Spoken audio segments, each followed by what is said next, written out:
Hello दोस्तों, IAS topper academy में आपका बहुत बहुत स्वागत है। आज हम देखेंगे एमपीपीएससी प्री का यूनिट 6 है, जो भारत शासन अधिनियम 1919 और भारत शासन अधिनियम 1935, ये दो अधिनियम को आज हम कवर करेंगे। तो यहाँ से सवाल काफ़ी पूछे जाते हैं और ये नया सिलेबस के अनुसार इसको जोड़ा गया है। तो भारत शासन अधिनियम 1919 के अंतर्गत इस अधिनियम को किस नाम से जाना जाता है? मॉन्टेग्यू चेम्सफोर्ड सुधार। ये जो चेम्सफोर्ड थे, ये उस समय 1919 में इंग्लैंड के प्रधानमंत्री जो उस समय थे लॉर्ड जॉर्ज, उनके समय इसको ये भारत शासन अधिनियम को पारित किया गया था। जो देखेंगे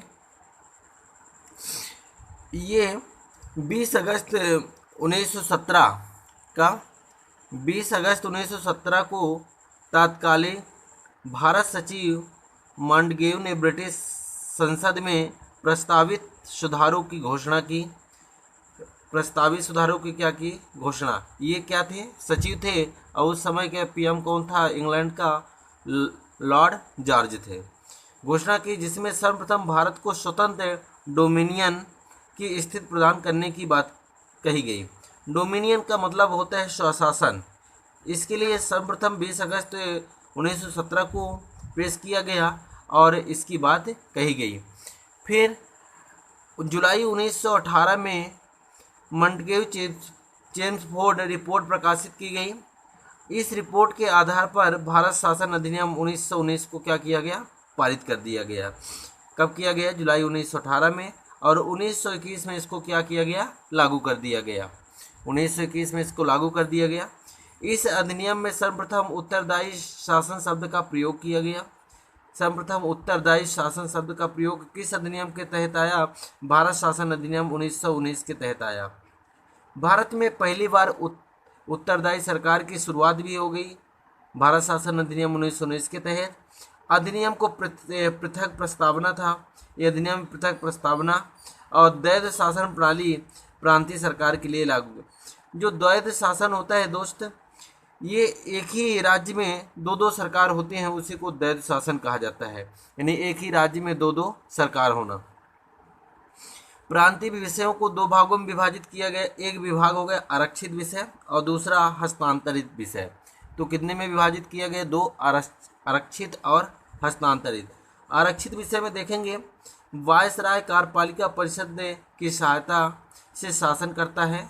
जो वायसराय है वो कार्यपालिका के मतलब सहायता से शासन करेगा, और हस्तांतरित में राज्यपाल मंत्री परिषद की सहायता से शासन करता है। तो यहाँ दोनों को समझना है। यहाँ आरक्षित में वायसराय कार्यपालिका की सहायता से और हस्तांतरित में राज्यपाल मंत्री परिषद की सहायता से शासन करता है।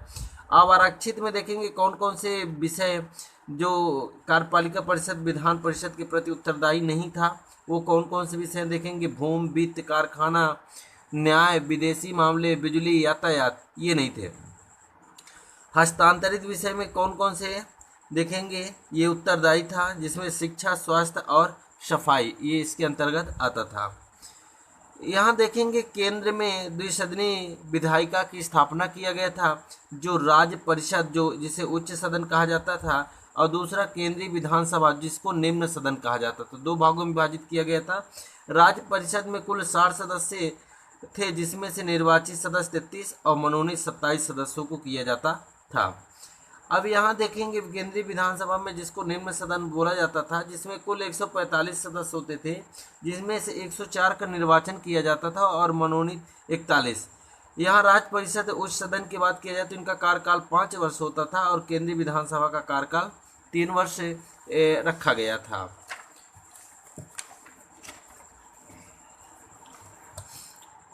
फिर इसके बाद पहली बार राज्य विधानसभाओं को अपना बजट स्वयं बनाने की अनुमति दे दी गई।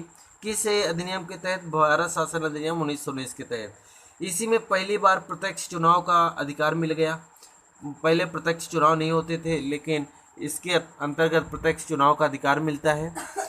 संपत्ति कर या शिक्षा के आधार पर सीमित संख्या में लोगों का मताधिकार। पहली बार महिलाओं को वोट देने का अधिकार भारत शासन अधिनियम 1919 के तहत। मिला है, लेकिन उसके पहले महिलाओं को वोट देने का अधिकार नहीं था।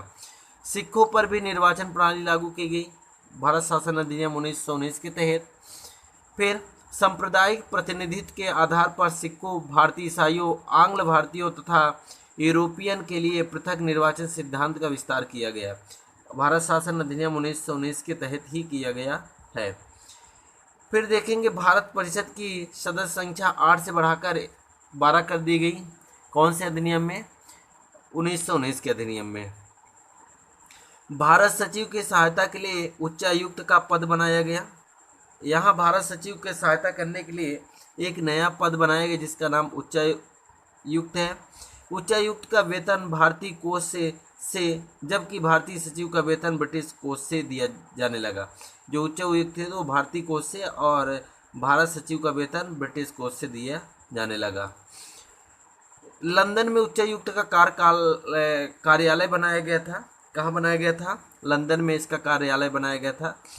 वायसराय परिषद में 8 सदस्य में से 3 भारतीय होना अनिवार्य कर दिया गया। पहले ऐसा नहीं था, लेकिन बाद में भारत शासन अधिनियम 1919 के तहत इसको अनिवार्य कर दिया गया। इसके बाद एक लोक सेवा आयोग के गठन का प्रावधान किया गया। इसके आधार पर 1926 में केंद्रीय लोक सेवा आयोग का गठन किया गया। तो पहली बार देखेंगे तो लोक सेवा आयोग का गठन का प्रावधान 1926 में होता है, जिसमें केंद्रीय लोक सेवा आयोग का गठन किया गया है। दोस्तों ये इसको बहुत बार पूछा गया है, इसलिए विशेषकर हमें इसको ध्यान रखना है कि कब इसको प्रावधान किया गया था। तो 1926 में जो केंद्रीय लोक सेवा आयोग का गठन किया गया था। इसी में एक महालेखा परीक्षक का पद का सृजन किया गया, कैग जिसको हम बोलते हैं। इसका एक नया पद बनाया गया भारत शासन अधिनियम 1919 के तहत। इसी में एक चेंबर ऑफ पर्सन का गठन किया गया, जिसके प्रथम चांसलर बीकानेर के महाराजा गंगा सिंह बने। बीकानेर के महाराजा थे जो गंगा सिंह, इनको बनाया गया। फिर एक वैधानिक आयोग के गठन का प्रावधान किया गया, जो 10 वर्ष के बाद जांच करके रिपोर्ट क्या करेगा? प्रस्तुत करेगा। इसी समय इन्हीं को सबको अगर देखा जाए तो समीक्षा करने के लिए साइमन कमीशन 1919 की समीक्षा के लिए 2 वर्ष पूर्व ब्रिटिश सरकार के 1927 में सर जॉन साइमन कमीशन की अध्यक्षता में 7 सदस्यीय आयोग का क्या किया जाता है? गठन किया जाता है। तो मुख्य रूप से साइमन कमीशन भारत में 3 फरवरी 1928 को प्रवेश करता है। जो देखेंगे इसमें पहला शर्त क्या है? कोई भी भारतीय सदस्य न होने के कारण भारतीयों ने इसे व्हाइट मैन कमीशन कहा। जब ये साइमन कमीशन भारत में प्रवेश करता है तो इसको बहुत सी समस्या झेलनी पड़ती है, क्योंकि यहाँ कोई भी सदस्य भारतीय नहीं थे। इसी कारण इसको बहुत सी समस्याएं झेलनी पड़ती है और साइमन कमीशन वापस जाओ का नारा भी लगाया जाता है। 11 दिसंबर 1927 को इलाहाबाद में सर्वदलीय सम्मेलन में साइमन कमीशन का बहिष्कार का निर्णय लिया गया और 1927 में मद्रास अधिवेशन में इसका प्रस्ताव का अनुमोदन हो गया।